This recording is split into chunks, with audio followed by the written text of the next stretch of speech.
দেখ মা, একটু আগে আমি তোদের বলছিলাম শক্তি রূপে ঈশ্বর জ্ঞানে কেন আমরা পরম ব্রহ্ম বাবা লোকনাথের উপাসনা করি। তারপরে বললাম আমাদের মতো সাধারণ মানুষের অনুভবে বাবা লোকনাথ, আমাদের মতো সাধারণ মানুষদের অনুভবে বাবা লোকনাথ। তারপরে বললাম প্রভুপাদ শ্রী শ্রী বিজয় কৃষ্ণ গোস্বামী মহারাজের মতো মহা সাধকদের অনুভবে বাবা লোকনাথ। এবার তোকে বলব বাবা লোকনাথ স্বয়ং ওনার সম্বন্ধে কি বলেছিলেন। ব্যাপারটা ঠিক এরকম ভাবে বোঝালে তুই বুঝতে পারবি। এখন এই মুহূর্তে বর্তমানে বাবা লোকনাথ তার আদি দৈবিক মূর্তিতে অবস্থান করে আমাদের মতো, শুধু আমাদের নয়, আমাদের মতো অগণিত ভক্ত শিষ্যদের নানা রকম দুঃখ দুর্দশা বিপদ আপদ অসুখ বিসুখ থেকে রক্ষা করে চলেছেন। তেমনি যখন উনি দেহে অবস্থান করছিলেন সেই সময় একইভাবে ওনার ভক্ত শিষ্যদের উনি নানা রকম বিপদ আপদ দুঃখ দুর্দশায় এছাড়াও নানা অসুখ বিসুখে রক্ষা করে চলেছিলেন। সেই সময় বাবার ভক্ত শিষ্যদের মধ্যে একটা দুশ্চিন্তা দেখা দেয়, একটা আশঙ্কা দেখা দেয়। বাবা তো এখন আছে, বাবা যেদিন থাকবে না সেদিন আমাদের কি হবে? বাবা তো এখন আছেন, আমার যে কোনো দুঃখ কষ্ট, আমাদের যা কিছু অসুখ বিসুখ দুঃখ দুর্দশা, ওনার কাছে গেলে আমরা সেই দুঃখ দুর্দশা থেকে মুক্তি পাই। কিন্তু উনি যখন থাকবেন না তখন আমাদের কি হবে? সেই সময় উনি ভক্ত শিষ্যদের উদ্দেশ্যে বলেছিলেন নিজের মুখে যে আমার বিনাশ নাই, আমার শ্রাদ্ধ নাই, আমি নিত্য পদার্থ। এই আমি হলাম গীতায় বর্ণিত সেই পরমাত্মা।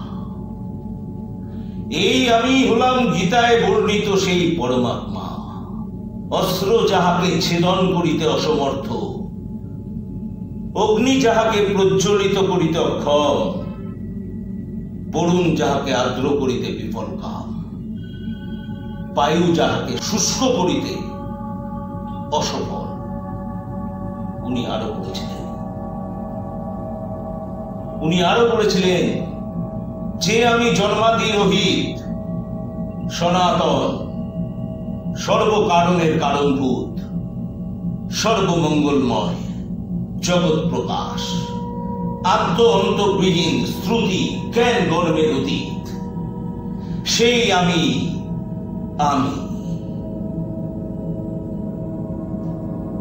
বুঝতে পারছিস মা, কোন আমির কথা বাবা বলেছেন, কোন আমির কথা বাবা বলতে চেয়েছেন? গীতায় বর্ণিত সেই পরমাত্মা, গীতায় বর্ণিত সেই পরমাত্মা। আরে মা, সেই সময় ওনার ভক্ত শিষ্যদের আশ্বস্ত করে উনি তার অভয়বাণী দেন, সেই জগৎ বিখ্যাত অভয়বাণী, রণে বনে জলে জঙ্গলে যখনই বিপদে পড়বি আমায় স্মরণ করিস, আমি রক্ষা করিব। আর সেই অভয়বাণী আজও তিনি একইভাবে রক্ষা করে চলেছেন, পালন করে চলেছেন, রক্ষা করে চলেছেন তার প্রকৃত ভক্ত শিষ্যদের। তার যারা প্রকৃত ভক্ত শিষ্য প্রতি মুহূর্তে বাবার কৃপা অনুভব করে, বাবার কৃপা অনুভব করে, বাবার কৃপা অনুভব করে।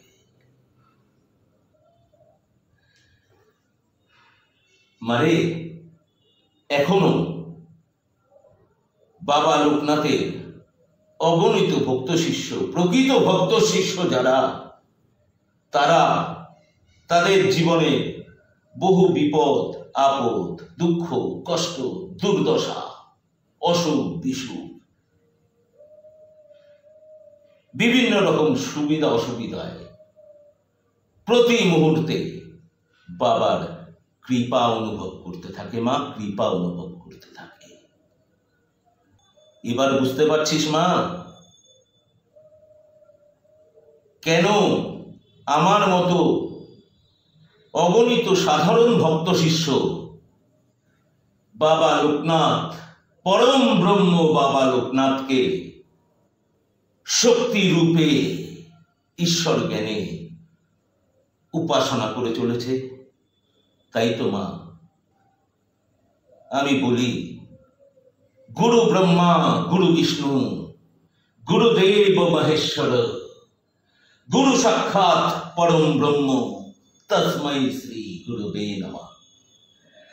অখণ্ড মণ্ডলাকারং ব্যক্তং যেন চরাচরম তৎপদং দর্শিতং যেন তস্मै শ্রী গুরুবে নমঃ। বক্রতুণ্ড মহাকায় কোটি সূর্য সমপ্রভ অভিন্ন গুরু মে দেব সর্বকার্যেষু সর্বদা। ওম শ্রী গুরুবে লোকনাথায় নমঃ। ওম শ্রী গুরুবে লোকনাথায় নমঃ। ওম শ্রী গুরুবে লোকনাথায় নমঃ। বাবা একদিন বলেছিলেন যে তোদের বিশ্বাস নেই তাই তোরা ফল পাস না। তাই মা আমি বলি, একবার বিশ্বাস করে দেখ, একবার ভরসা করে দেখ। তোকে মহাসাধক মহাযোগী হতে হবে না, তুই একজন সাধারণ মানুষ হিসেবে ওনার যে কৃপা লাভ করতে পারবি, যা চিন্তা ভাবনার বাইরে, মা চিন্তা ভাবনার বাইরে। তাই সর্বক্ষণ ওনাকে সাথে নিয়ে চলবি। জীবনে কখনো কোনো বাধাই তোর সামনে বাধা হয়ে দাঁড়াবে না, বাধা হয়ে দাঁড়াবে না। মনে রাখবি, জীবনে চলার পথে বিপদ আপদ আসবে। ওনার প্রকৃত ভক্ত শিষ্য যারা জীবনে নানা রকম বাধা বিপত্তি, বিপদ আপদ কাটিয়ে আনন্দময় জীবনের পথে এগিয়ে চলেছে, আনন্দময় জীবনের পথে এগিয়ে চলেছে মা, আনন্দময় জীবনের পথে এগিয়ে চলেছে। তাই তো আমি বলি, পরম ব্রহ্ম বাবা লোকনাথ তস্मै শ্রী গুরবে নমঃ। জয় শিব লোকনাথ, জয় শিব লোকনাথ, জয় শিব লোকনাথ।